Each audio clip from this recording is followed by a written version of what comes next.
जो पात्र है जो तनुजा मैम प्ले कर रही हैं भागीरथी का,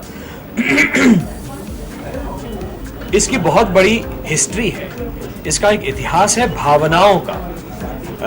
इतिहास केवल एक व्यक्ति रूप में नहीं है, एक भावनाओं का प्रवास है उस कैरेक्टर का जो हम पर्दे पर साकार करना चाहते थे।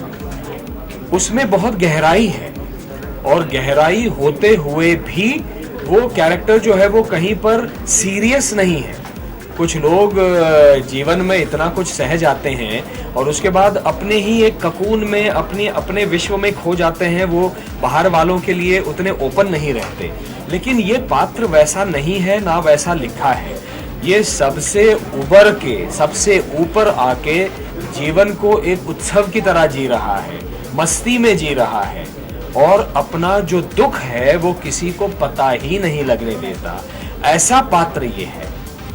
ये बात सही है कि मराठी में बहुत सारी अभिनेत्रियां हैं जो इस पात्र को निभा सकती थी, लेकिन मुझे एक ऐसी व्यक्ति चाहिए थी जो क्षण मात्र में उस दुख में डूब जाए और क्षण मात्र में एकदम से उबर के अरे ये वही व्यक्ति है जो काम कर रही है, ऐसा जैसे पानी होता ना जो रंग बदलता है, उस तरह से एक अभिनेत्री मुझे चाहिए थी।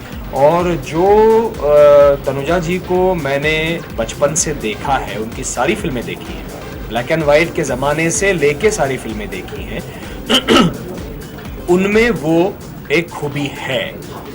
और ये भी मैं कहूँ कि मेरी दृष्टि के सामने तनुजा जी नहीं थी।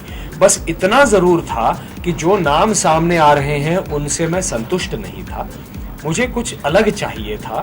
और जैसा मैंने शुरुआत में भी कहा था प्रेस कॉन्फ्रेंस में कि यश चोपड़ा जी का जिस दिन अवसान हो गया था, उनके पार्थिव को यशराज स्टूडियो में रखा गया था अंतिम दर्शन के लिए। वहाँ सारी इंडस्ट्री पहुँची हुई थी। वहाँ मैंने तनुजा जी को देखा और तब मुझे लगा कि हाँ, यही मेरी भागीरथी है।